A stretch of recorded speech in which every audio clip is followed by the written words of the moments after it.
Hello and welcome to Another Way. I'm your host and facilitator, Matt Defina. Here on the podcast, we will explore how you can stop following the script that society has given you and start to create your own. My intention is to stoke your inner fire, expand the possibilities of what your life could look like, and help us shift the paradigm for what it means to live a meaningful life. On the podcast, we'll explore ideas and meet pioneers that are challenging the status quo, and ultimately help you and me find another way. I'm a body. The experiences that I've had have determined who I am. And that is just such a small part of who you are. You know, the Vedas say to us, like, you are actually that unbounded awareness. So when were you actually born? As unbounded awareness, when was awareness born? When will awareness die? You know, how big are you? How small are you? What potential do you have? And I think we need more storytelling that helps us to discover these greater aspects of ourselves, to understand. And that isn't to abandon. Again, we're not talking about abandoning the personal self. It's to include more, include the self, the true self.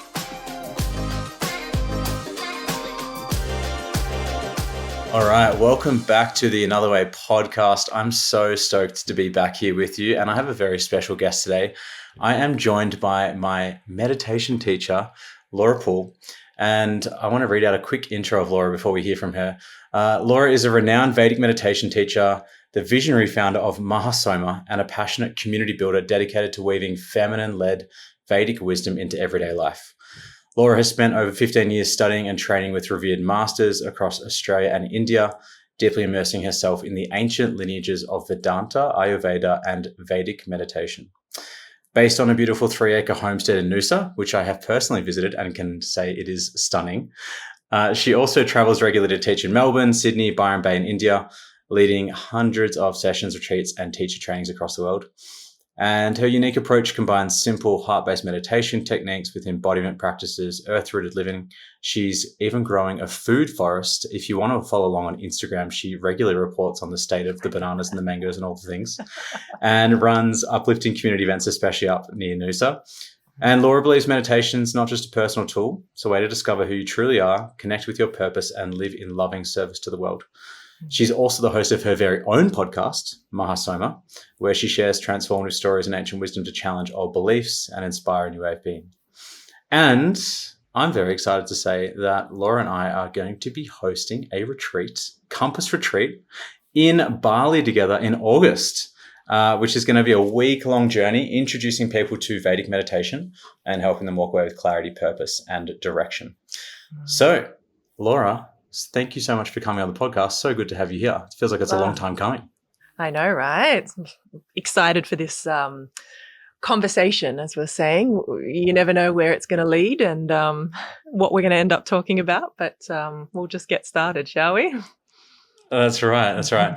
Now, I love this because whenever I've come to the group meditations with you, I've always got a question and you're always very, very curious to see what I have to ask. So I'm grateful that I get at least an hour of uninterrupted time with you to ask you all the questions. Wonderful. But I want to start. I want to start with a question that I'm going to start asking each of my guests, and you're the lucky first one to answer it. And that is, I'd love to know, how have you found another way? How much time we got and how far back you want to go in history. You know, how I found meditation, which is probably what I would say was and is my other way, it was through pain and suffering, to be quite honest. And it was a condition that I was experiencing in my body. So it was my physical health alongside my mental health. I don't see these two as being separate. You know, mind body is one thing. And I just wasn't really given the tools to maybe I didn't have the knowledge, first of all, to understand what was actually taking place in my mind body and where it was coming from and how I was exacerbating it, then I didn't have the tools to be able to get myself out of that state. And I would say I probably also didn't have the community or the support of other people going through similar things and desiring another way, a different approach. I tried the alcohol, I tried the drugs, I tried, the boys, I tried, anything and everything out there to, I guess at the end of the day, it would be to feel good, to be happy. So, I found another way through the path of pain and suffering. And, I found knowledge. I found a tool or a technique that I now know is called Vedic meditation. And I found a community, other people who were desiring to, what was it? I guess it would be to be curious, to look at life in a different way, to start asking questions around, why am I here? What is the purpose of this life? When you get sick, you start to question a lot of things and kind of ask, like, why? Why would I bother?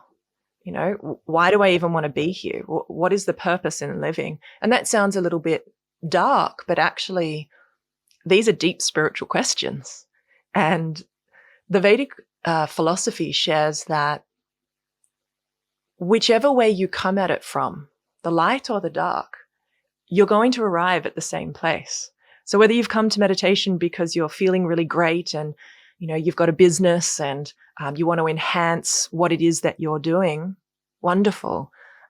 Or if you're feeling terrible and you've tried a whole lot of other things and it's just not working and you're going, what's the point? Even those who are very successful in their business, who I end up teaching to meditate, most of them are still quite stressed, to be quite honest. But even when you're quite successful in what you do, if you haven't seeked within, there's still an emptiness. There's still that same question that ends up coming, which is, what's the point? What's the point in all of this? So you've got what's the point on this end of so-called success, but we would say probably more material success. And then you've got the what's the point at this end where you're sitting in a state of pain and suffering. And ultimately the answer to both of those questions takes you to the same place, which is within. So, I now look at my past and see it as a blessing because I got into this very early. And a lot of my friends, and I was actually on Instagram the other day, and a guy that I grew up with who was a little bit younger than me, who was just wild, like you would just say, was your average dude, right? Partying 3, 4, 5, maybe going on benders for a week at a time. And anyway, I saw a post and I hadn't come in contact with him for so long. And he's quit drinking and he's now waking up before sunrise and he's getting back into being healthy and, really sharing his story about men's mental health. And, I've been doing this for, it's like nearly 17 years. And I look at my journey and just go, what was a really shit time back then actually propelled me forwards on a different path that I'm so grateful for now, that others may only just be coming to. And that's not to compare and to say, it's any better. It's just that suffering can be a pathway to liberation. So I guess I'm interested to know, even off the back of what you just said, do you think we need to reach a point where we are suffering enough that we are compelled to change? Or do you think that it can happen from a place of, I guess, creating momentum for ourselves? Do we need to have the crisis to actually make a change, or can it just happen? I don't think you need the crisis, no. I think that you can, in any moment, with greater awareness, and I think this comes, so the more you meditate, the greater self-awareness you have. And with that awareness, you're able to see in your life where maybe some change needs to take place over here. Maybe I need to subtly adapt things over there. Maybe I actually just need to let go of everything, and it's a whole new path. So I think with greater self-awareness, you have the ability to adapt and adjust without having to go all the way down, a very dark path to realize, oh, this is not the way. There is, though, a thing called karma. And karma, it's one of my favorite subjects to talk about because it's not very well understood, and yet it is the foundation for the Vedic, we call it a philosophy, but really it's just knowledge, it's wisdom. But for a way of life that comes from that wisdom, karma really is the foundation or underpinning of why we do anything. So for some people in this life, it is their karma, which means it is past actions that they've engaged in that it has to play out in this life. It has to play out. And so there will be some things in this life that you just can't escape. It's going to happen. How you respond to that, how well resourced you are when that karma comes, what support you have community-wise to move through it. There's that saying, like, when life gives you lemons, make lemonade. To do that, though, there has to be awareness. There has to be creativity. There has to be the resources inside to actually go, ooh, let's do something with this. When you're just really stressed and under the pump and, disconnected, then you're just going to be pissed at all the lemons that are coming through. But there are some unchangeable circumstances in life. But just because on the physical level it's playing out in that way doesn't mean we can't change our relationship to it. There's another saying or a concept that I'm familiar with from my psychology studies and breath work as well, which is the idea of the window of tolerance. As we expand our window of tolerance, e.g. our capacity to be with change or stress, then we expand our ability to move through challenging situations. Breath work very much allows us to upregulate and create more space for upregulating types of stress, whereas meditation allows us to downregulate, and both of them actually end up creating a greater window of tolerance. Yeah. And, it's about having flexibility and adaptability within your nervous system. And, both meditation, breath work, also yoga asana, so many things. We could even say love, like being in a loving relationship is such a beautiful way to bring flexibility and adaptability back to your nervous system through developing secure attachment. Like all of these things contribute. And what I see from the perspective of where I sit and, the tradition from which I teach, that adaptability, or that, I like that word tolerance, right? That tolerance to stress, to challenge, to things not going the way you thought they would. We relate that to being established in a state of being. And that state of being, some other words we have for it are transcendental consciousness. In Sanskrit, it's known as turiya. It's also referred to as the self, the capital S self, or the true self, the Atman. So there is a field of intelligence, of pure consciousness that resides at the source of thought, and it resides at the source of your thought, not just at the source of thought, but the source of everyone's thought. And it resides within your own self as your own self. And when we're meditating, we're coming into contact with that field. And as we come out of meditation, then we begin to infuse our life with the intelligence that resides in that field. And so the analogy that we use is that each individual person is like a wave, and this field of intelligence is the ocean. So everything comes from the ocean, into a wave and then settles back down into the ocean. And there's no separation between wave and ocean besides just the description of them. And so when we're meditating, we're bringing more of that oceanic consciousness, that oceanic awareness, that oceanic intelligence into our individual waveform, into our life, into our thoughts, our feelings, and our actions. And it's like being anchored into the bottom of the ocean. And without an anchor, a big storm comes through and you're just moving with the elements. And, I make the joke of, being in Noosa and a big storm comes and you're halfway to Tasmania, the next day. And you kind of think, how the fuck did I get here? And, it's a long way to swim back from Tasmania to Noosa. And to be honest, most people don't do it. Certain challenging circumstances that happen, things that we may call traumas, most people get stuck in that state and they're still in Tasmania hoping at some point they'll get back to Noosa. So what we want to do is not just swim back, but we need to actually shift our state of consciousness. We need to shift the state of our nervous system so that we can actually begin anchoring into this oceanic awareness, so that when challenges come, we're not just better at swimming back and forward. You can get really good at being stressed, but you're going to be exhausted.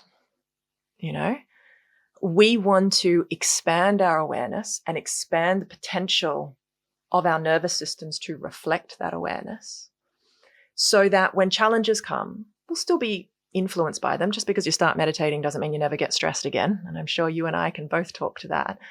But what happens is that you begin to feel more anchored into a stability, an inner stability that allows you to come back to your center more easily and not be as affected by the movements happening on the surface. And this is probably, a way to describe resilience, but I also like the word tolerance as well, where you're just like, oh, it's just another little storm coming through. We don't need to get swept up by it. But this can't be an intellectual understanding. Like, it has to be a direct experience. And really it is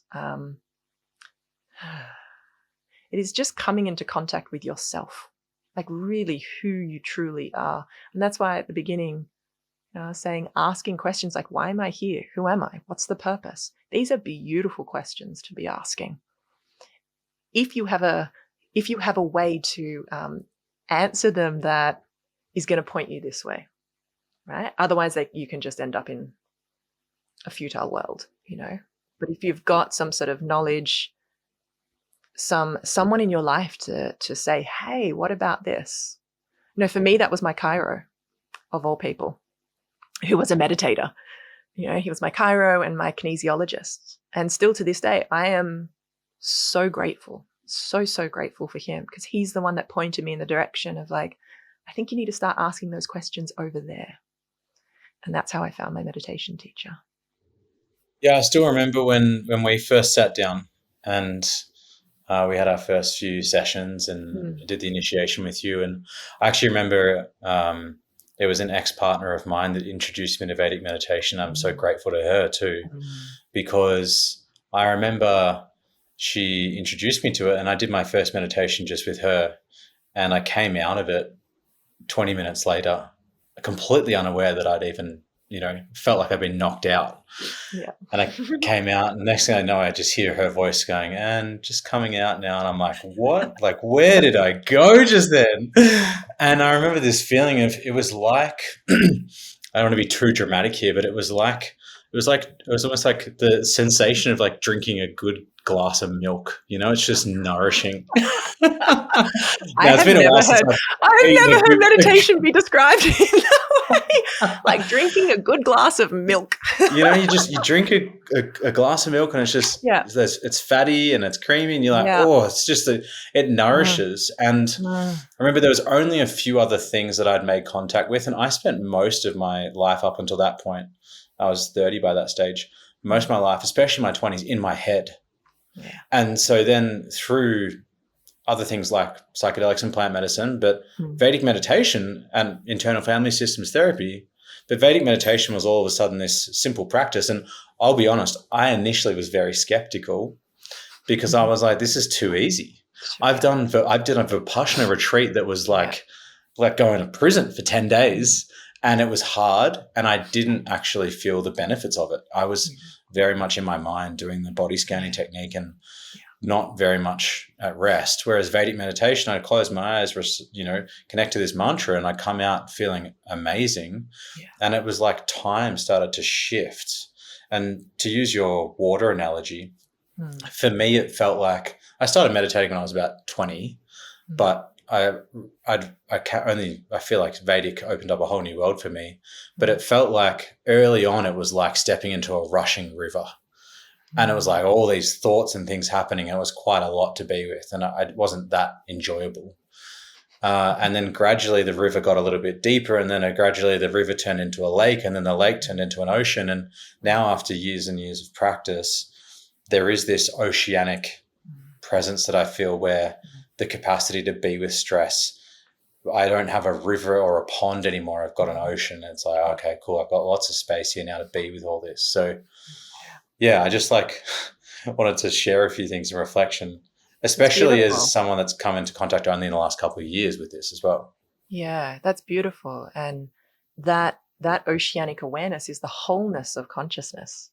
It's the wholeness of awareness. And it's you. It's why when we meditate, we're not creating anything.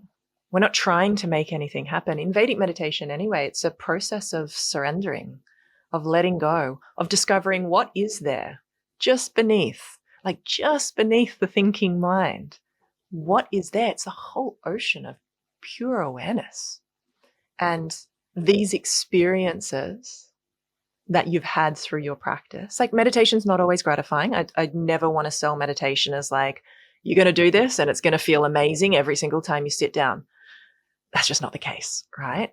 But this practice, I think why you came into contact with it and it felt so like a glass of milk, nourishing, was because it really met you where you're at.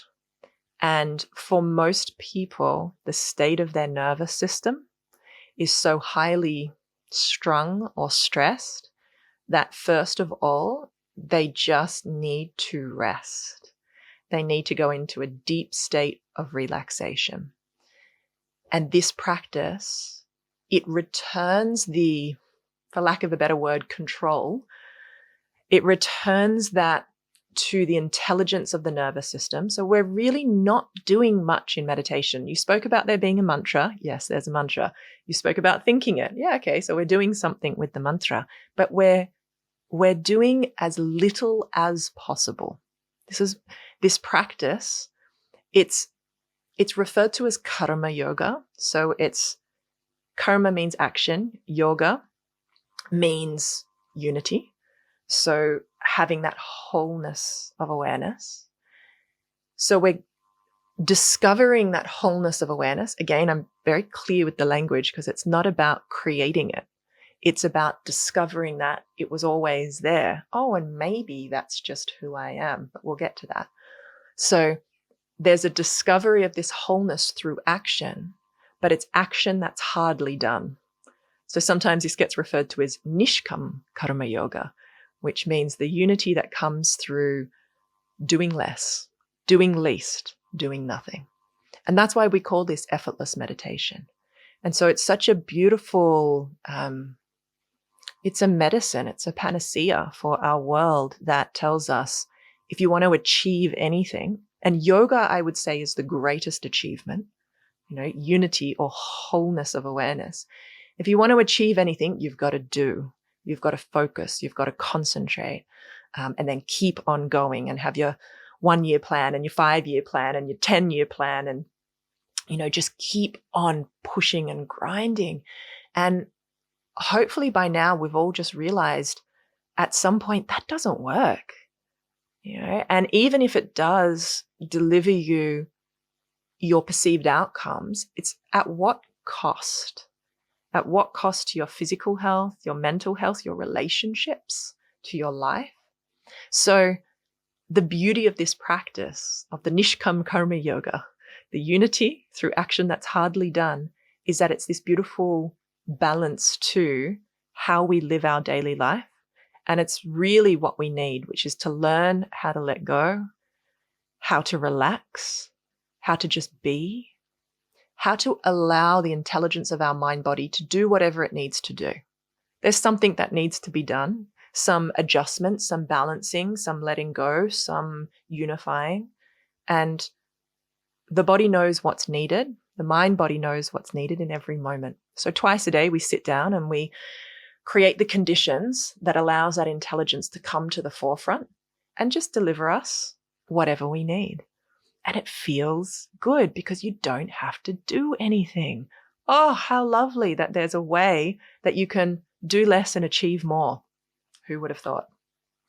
And that's why I think people really fall in love with this. And, this is not to say that other techniques don't have their place, Vipassana and mindfulness and Buddhist meditations.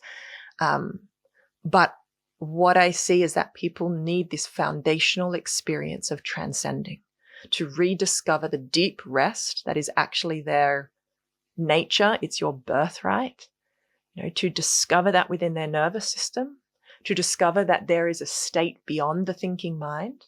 I asked this in a session the other day that I had with about 20 or so people online. I said, has anyone ever had the experience of not thinking? And I think one person said yes, and they'd only had it like the day before. And it was, what was it through? I think it was through breath work, actually, that they'd had some experience of going into a state. And I asked, what was that?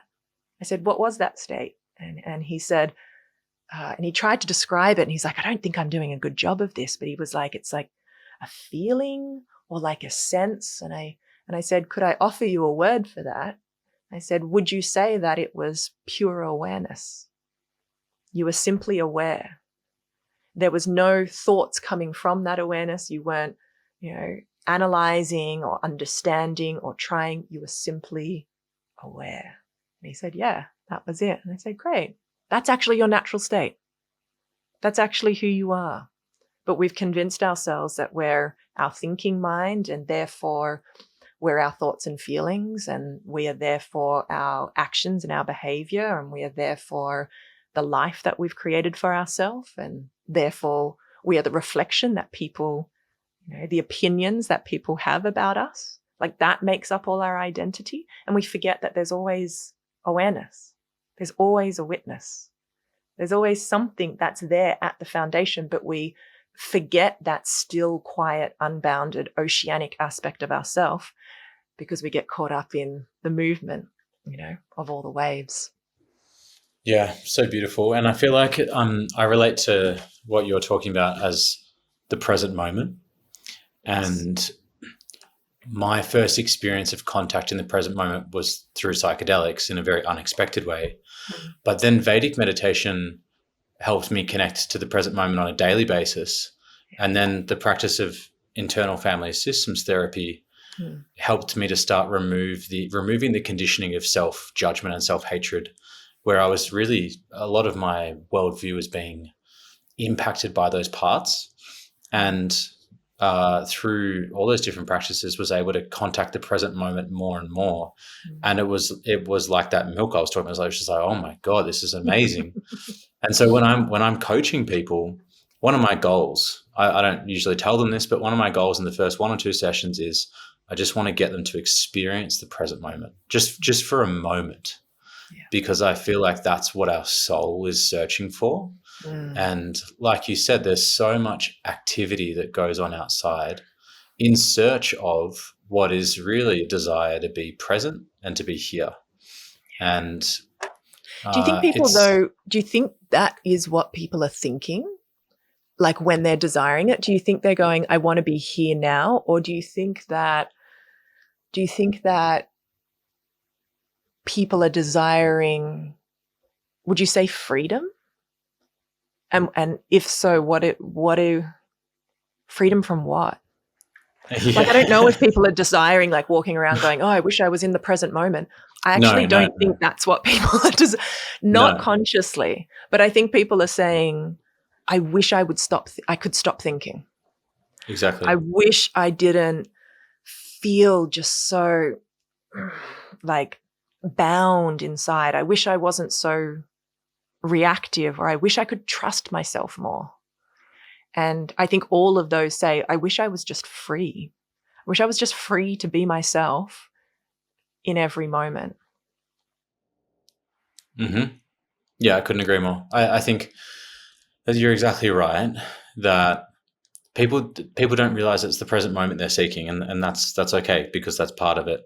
But they are seeking the freedom. And the irony of this, one of my favorite sayings is, as within, so without. I was in seeking freedom externally through different things, whether it's a promotion, a raise, a relationship, a trip overseas. What they're actually seeking is also a freedom within themselves, to just have a break, to just rest and relax just for a little bit. The freedom I think people are seeking is like to stop thinking. Yeah. And I just have a moment where you're not hassling me, where I can just relax and enjoy. And that's why it's like another saying I love, which is like, wherever you go, there you are. You can go wherever you want around the world. And I've had this experience too. I've been on the other side of the world and been like, fuck, I've still got to deal with myself. No, are you still here? Yeah, I think it was last year. I climbed Mount Kilimanjaro, right? It was a year before, actually. I climbed Mount Kilimanjaro. I got off the mountain. I looked in the mirror. I had a shower for the first time in 7 days. I was like, all right, life. What was the lesson from climbing, this volcano? And there was no revelation. The message that dropped in straight away was, you can't run from yourself. Yeah. And I remember just being so disappointed in that moment and being like, oh man, okay. And that was the beginning of a couple of months of deep work, because I just had to then learn to sit with myself. And I think that's what a lot of people really struggle with. And if I take a compassionate perspective, which I always do with this, people just haven't been shown how. Yeah. They haven't been shown the tools or the processes to do it consistently. And our world, to be honest, our world isn't necessarily that supportive of doing the inner work. It's supportive of, do more, make more, be more, and just keep on going, keep feeding the machine. So no wonder it can feel challenging to sit with yourself, when to go inside, it might feel like you're going to be there forever in a deep sadness or rage, or to come into contact with that deep loneliness. It's like, who's around? And it's why I started by saying, it's knowledge, it's techniques, and it's community. It's not just one thing. You can't just extract a technique from some ancient tradition and then go and do that and just keep on living your life. That's not going to work. And, we have to, oh gosh, there's so many things I want to say about this, but I'll keep it short. Meditation's not just for your own self to get better. Yes, it is a fantastic tool to start coming into contact with those aspects of yourself that you've abandoned. And you can't just fix yourself in meditation by chopping out those parts you don't like. I think this is another thing that we're like, oh, I don't like that, so I'll just get rid of it.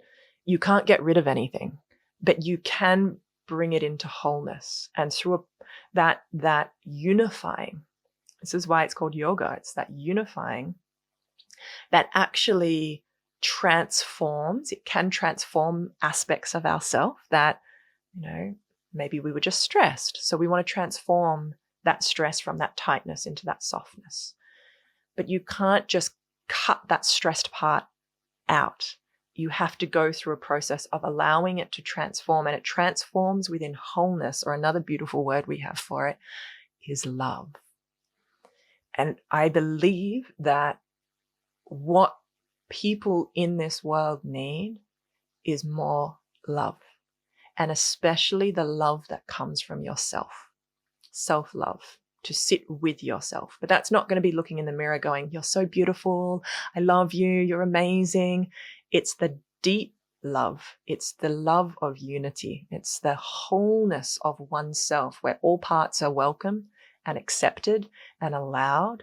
And that's why this is how we practice meditation. We surrender, we accept, and we allow. And the wholeness of the self comes, and it's all seen, felt, experienced in context. And when you start doing that in yourself, again, it's not just for you, but you are the first beneficiary of your meditation practice. What you end up doing is then expressing that in the world. And so I really do believe that our meditation practice is here to help us change the systems that exist in the world that perpetuate the disconnection, the loneliness, the sadness, and keep people trapped in, a way of living that is not supportive for their own evolution. Yeah, so well said. Yeah, I mean, it's one of those interesting things. There's a reason that meditation has been so popular over the last couple of decades, right? I mean, it's obviously been around for a lot longer. I'm curious to know, you've just a little bit. Yes, just a little bit. No, I'm pretty sure we just discovered in the last few decades. Yeah, by a white man, wasn't it? It was another white guy, right? That's right. Yeah. I mean, my first teacher was Andy Puddicombe with the Headspace app, and he was awesome. Yeah. But yes. We need to be careful of our making sure we give the right people the right acknowledgement for their work.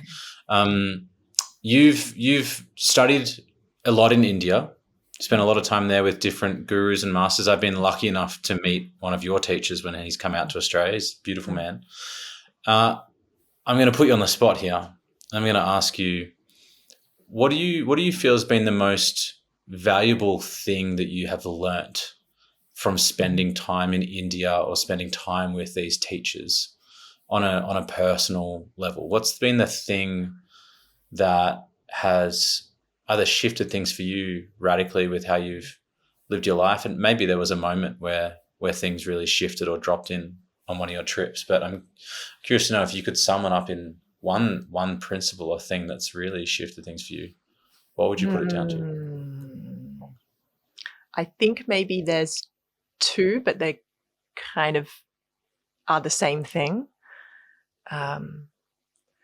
One that I remember very clearly was sitting with one of my teachers in the south of India, Sri Shakti Amma, and she was giving a discourse on acceptance.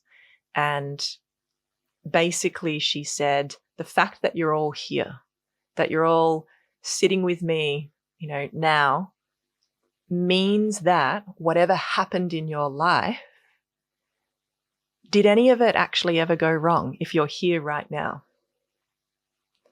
And I think in that moment, I realized I still was holding on to some resentment towards certain people, including parents, because, we tend to blame them for a lot of what we experience in our life. And I think there was still some resentment there, that in that moment, it was a realization that nothing actually went wrong.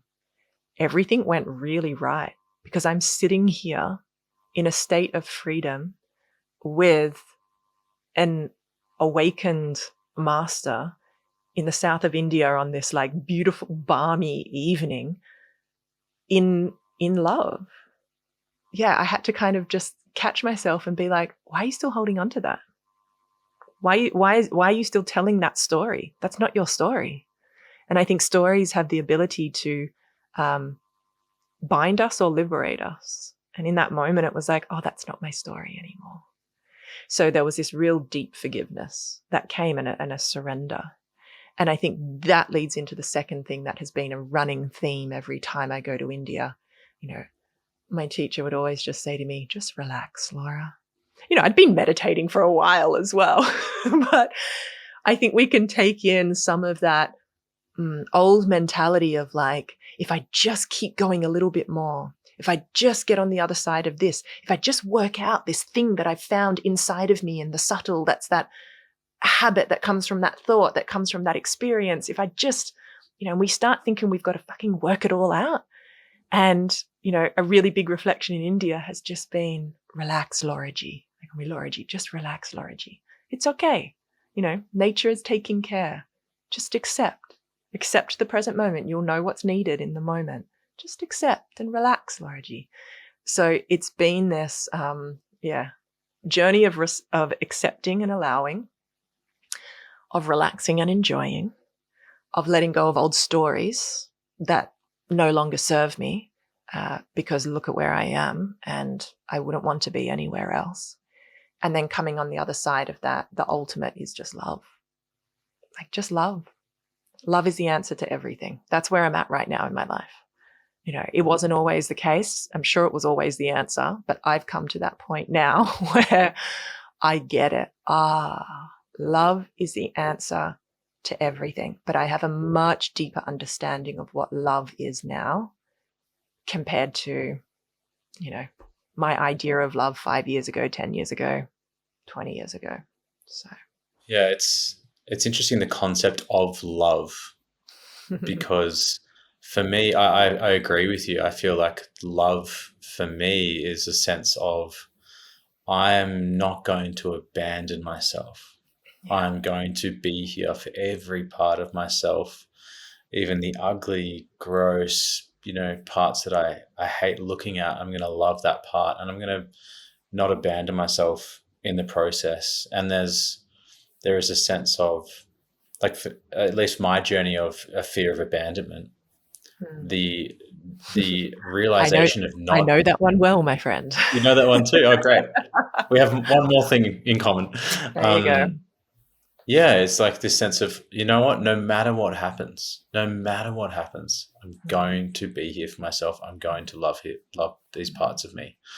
And I also just love the part you said around the story. You're right. Like, we are story-driven beings. We are meaning-making machines.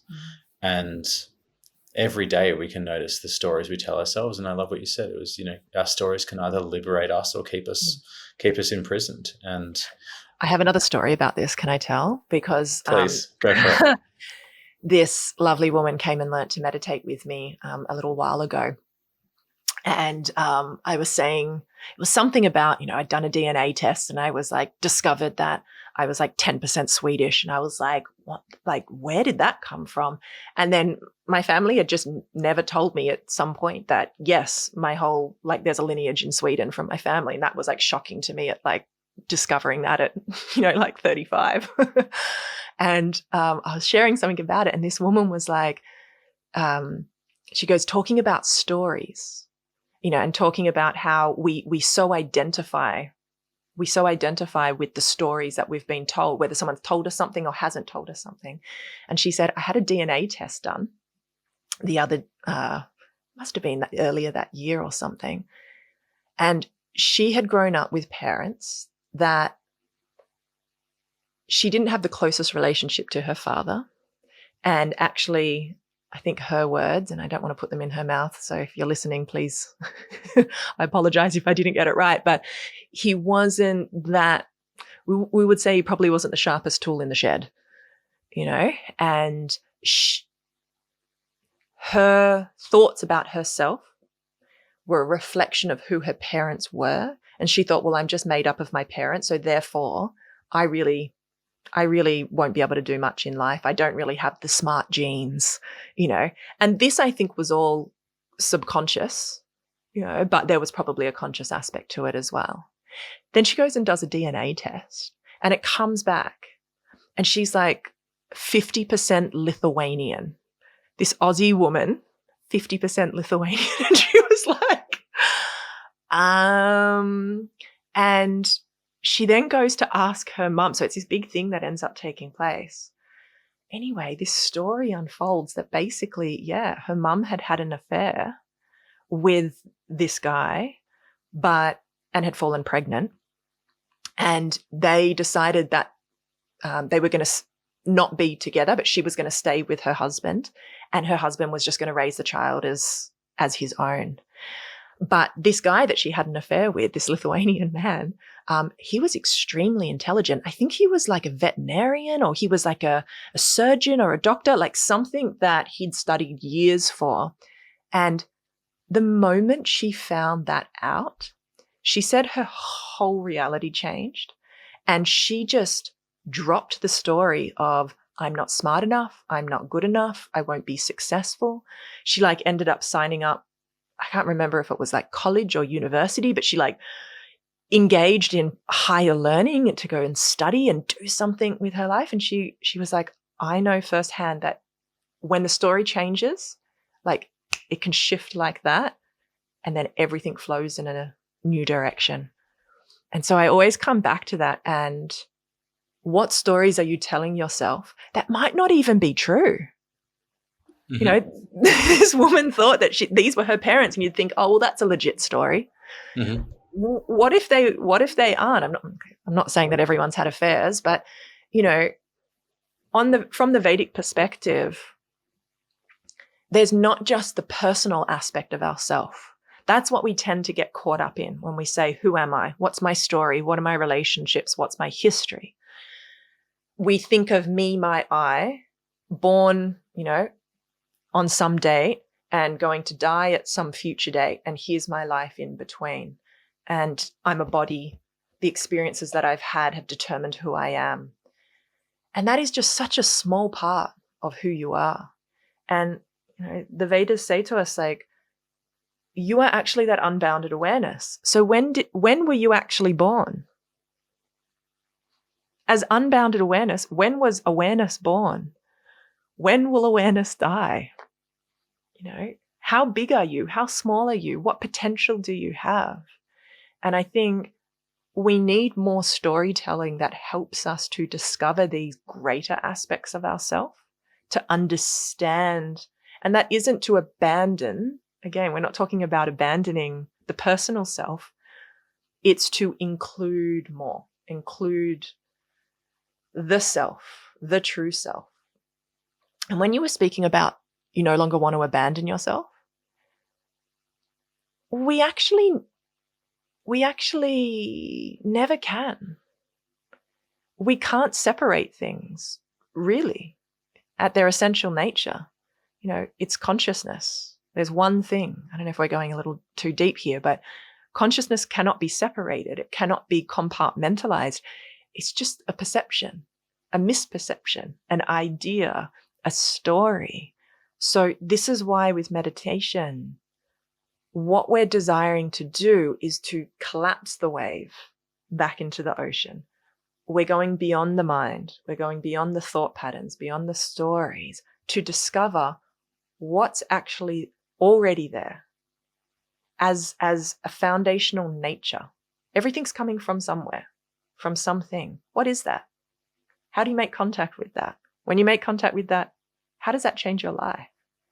So really, it's about discovering the wholeness that's already there. And I really want people to understand that, because again, we can kind of start a meditation practice and think I have to achieve something from it. And maybe I'm going to miss out because I'm not good enough. And I'm, you know, it was so late. I started this practice when I was 60, and how am I ever going to get anywhere in my life? Or, you know, we've got so many ideas, and we have to understand that we are intelligent beings. At our nature, we are intelligent beings. At the source of our thought is pure intelligence, pure consciousness. It's there. Always has been. It ain't going anywhere. It was never born and it can't die. It's ever present. It is the present moment itself. And so what we need to do is just surrender. And I say just surrender as if it's like, you know, just surrender, just let go. You know, when someone says to you, just relax, and you want to just punch them in the face, it's, you know, we do need technique, I think anyway. We do need technique. We need something that's going to help us shift what might seem insurmountable.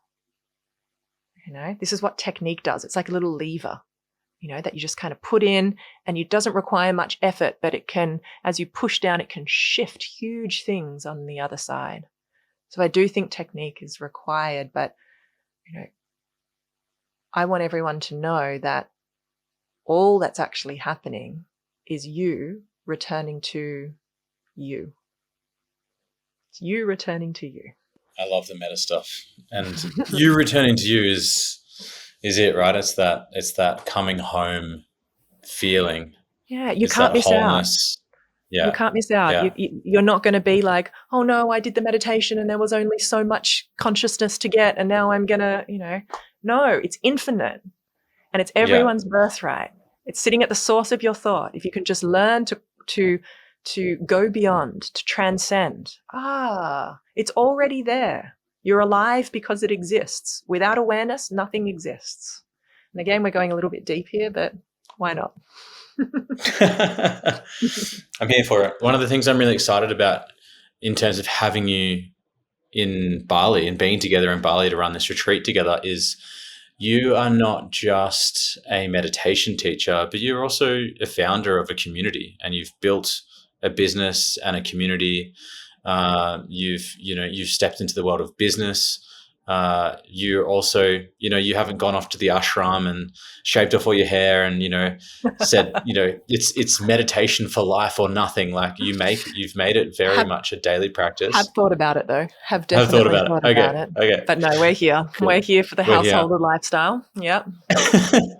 And so I guess where I'm leading is very much the community with another way is, and for the Compass Retreat is for heart-led entrepreneurs, leaders, founders, coaches, facilitators, change makers, is for people that realize that there is a need for them and a desire for them to create something from their heart, from their soul, to bring their gifts fully into the world.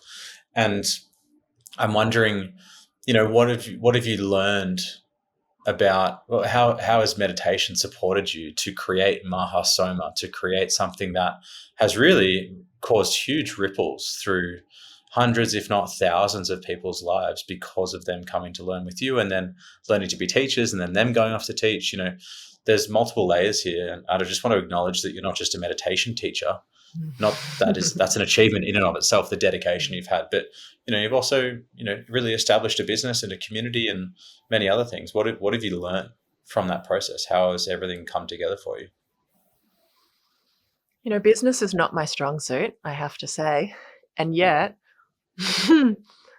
what flows through, it seems to work. And I know that what I'm doing, it's not like Laura doing this. That's all I could say, is that there's something much greater that's moving through me, and that I have the honor in this life and the blessing as well to receive from it. I always say you're the first recipient of anything that you do. So I have both the honor and the blessing to express this in the world. And what I have learned and what I'm learning as well as I train teachers and see them go into the world and express what's flowing through their hearts and what they see as needed in the world, because we all have such a unique perspective that when we're asking the question, what's needed in the world, we see it in such different ways. Same, as they say in Bali, same, but different. What I have seen for those who really, truly desire to be of purpose and to serve in the world is that they need to take care of their own self. They need to really take care of their state of mind, have clarity within their emotional state, have stability within their emotional state, have clarity and stability within their nervous system as well, because your nervous system is how you experience life. And to have a connection with other people doing the same thing. And I really have seen how Vedic meditation, it really is able to work on all of those levels. And it allows you to step beyond your individual or personal self, taking ownership for what it is that you're creating. Because if this really is something that is needed in the world, it's coming from a much greater intelligence than you. You're like the little antenna picking up on that frequency, because you have the ability to deliver you know, where it's needed. And what you want to do is stay really clear inside as that channel. Because if you start gripping onto and identifying as the success that you bring into the world, you're going to have some great highs, but let me tell you, you're going to have some very, very, very deep lows. And we want to maintain that inner stability, that inner groundedness, and we want to maintain that connection to that intelligence that's actually guiding this. And I think some people, when they begin businesses, they're in contact with that.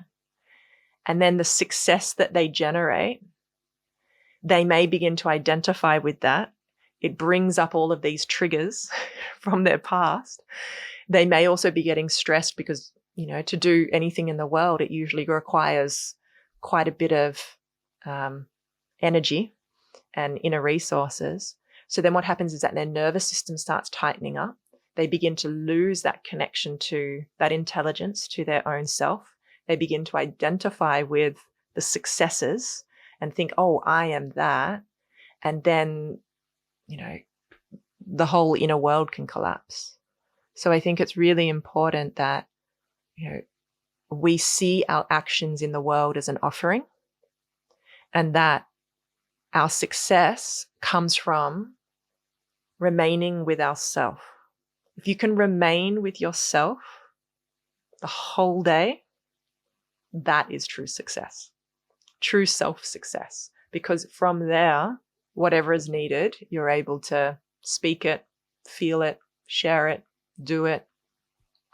And whatever happens, you know, whether it works, it doesn't work, it's successful, one person engages with it, 1 million people engage with it, that doesn't disturb your inner reality, which means you can continue to stay in contact with that unbounded field and each day continue to show up and just serve whatever is needed. There it is in response. There it is. And you take care of yourself, your mind, your body, your heart. You take care of yourself. Well, I should say, if you want to take care of others, take care of yourself.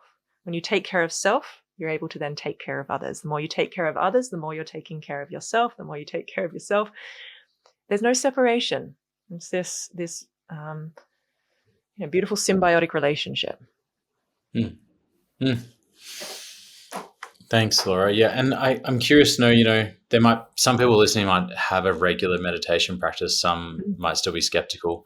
Outside of coming to get initiated into Vedic meditation with you or another teacher, what do you think is one thing that someone listening could just start doing tomorrow to actually start to implement the wisdom that you're talking about?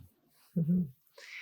One thing that I teach that I think is very simple is to, when the awareness comes, and this, may be just once a day, it might be 100 times a day, but when the awareness comes, you're in a certain situation and you realize, oh, I think I'm getting a bit stressed, to just bring your awareness to your body and just relax your body. Relax your eyes, relax your jaw, relax your belly, relax your shoulders. My yoga teacher would say, relax your anus. Nobody likes a tight ass. And to just remind yourself in every moment that you become aware of, that you can just be yourself here. We're not in a life-threatening situation. We're not about to die. We may be subconsciously telling our body that, hence why it's shifting into that fight or flight state. But it's just like a little whisper. The awareness can just have a little whisper to the body somatically by going, oh, it's safe to be here. And as you relax the nervous system, it just allows more of that intelligence to infuse into the waking state. And ultimately, I always say that enlightenment is just 24/7 relaxation. Hence why the constant telling of, Laura, just relax and enjoy. I'm really good at relaxing in meditation, but when you come out of meditation, you can go back into these habits, these patterns, and and you can copy what's happening in the world because everyone else is doing it, so shouldn't I be doing it? This is why you begin to develop that independence. And I'd also say it's an interdependence with yourself, your capital S self, your true self. So yeah. That's awesome. That's really practical. And yeah, the way I relate to what you're saying as well is the breath for me. The breath is the space in between the event that's happened and your reaction. The breath is the doorway into the present moment, and the relaxation of the body and being like, okay, I'm not going to die. Everything's fine. It's practical advice. It's simple advice. It's good. So for those of you listening, try it. Try it even now. Yeah. Do you notice that when you relax your body, naturally a deeper breath comes, like automatically? And then automatically from that deeper breath coming, you notice that there is a stillness between the in and the out. And then you settle for a moment and there's a stillness, but it's not a stillness of it's not inertia. It's like this, it's not like you're dead. Like it's not we would call it like tamasic. It's this wakefulness. It's this presence. It's this liveliness, but in its still form. So you, through the body, this is the sequence. It's like body, breath, then the senses, and then very naturally and spontaneously there's awareness. So I find that if you can relax the container, I've got more space. The breath comes, and you take a breath, and then at the bottom of the breath, there's the stillness. There's the awareness.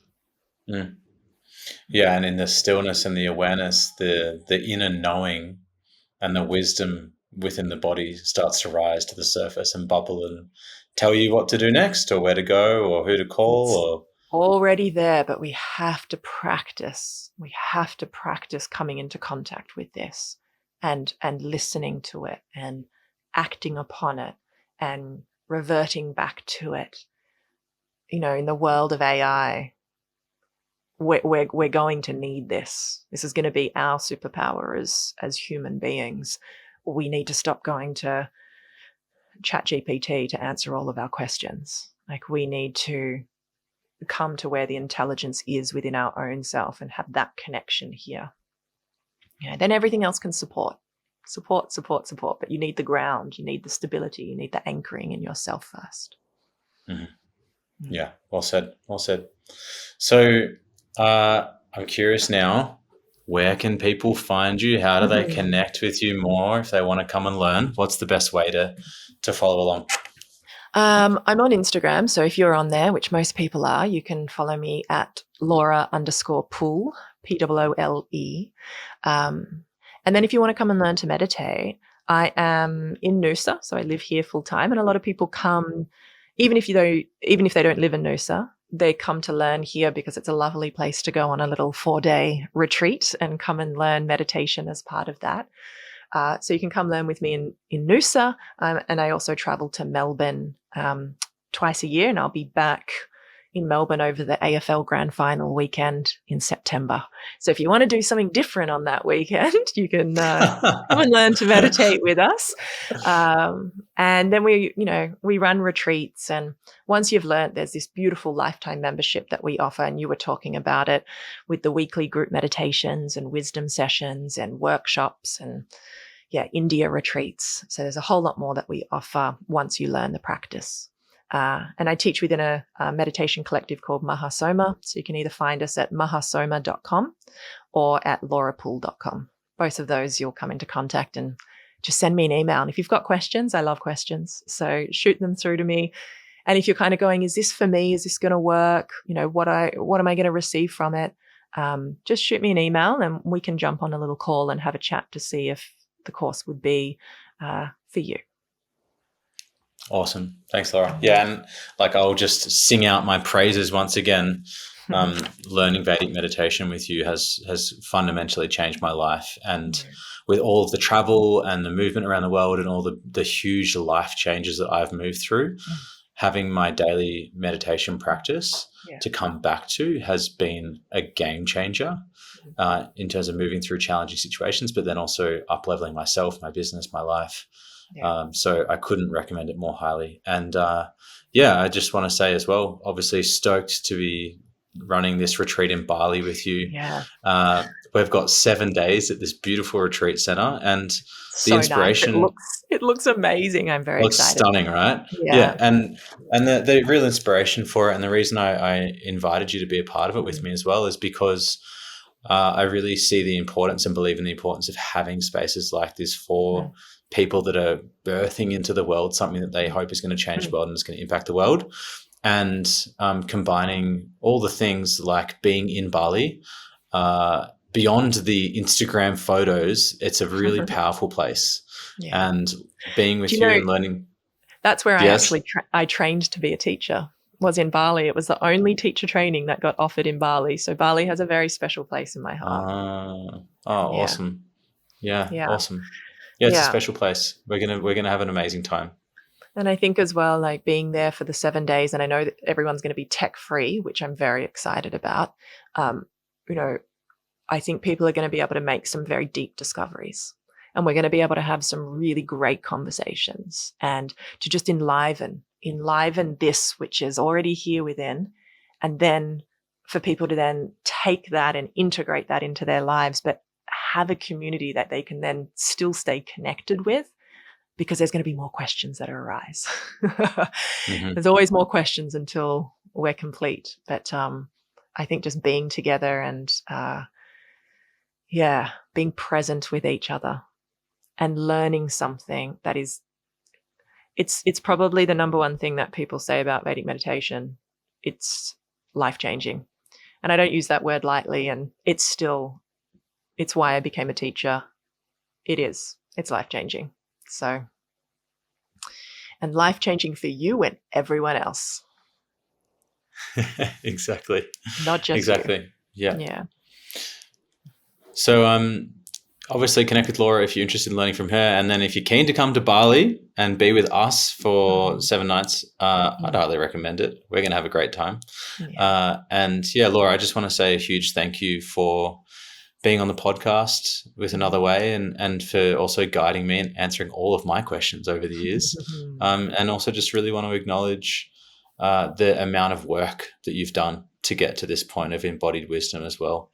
It's not lost to me the amount of hours you have spent learning, moving through your own challenges, meditating, etc., to be able to get to this place. So thank you for being you. Continuing to evolve too. Like, I think that's the beautiful thing. It's like, I may be a few steps ahead, but I'm still walking on the path as well. What, you mean you're also fallible? Yes, my friend. You'll find out much more as we live in Bali for 7 days together. I think it's important. Because, otherwise we put people up on pedestals and they fall. And it's just not true, and it's not real. And the more open and vulnerable we can be, and truthful, like just truthful with each other, that's where the real power lies. It's not in perfection. Perfection isn't powerful. It is to some degree, but really that vulnerability is where the connection happens. So, you'll see more. All right. Well, if you want to come see how fallible me and Laura are, you can come join us in Bali. Please come be fallible with us. Come be fallible with us. Once again, thank you. And thank you everyone for listening as well. And we'll talk to you soon. Bye. See ya.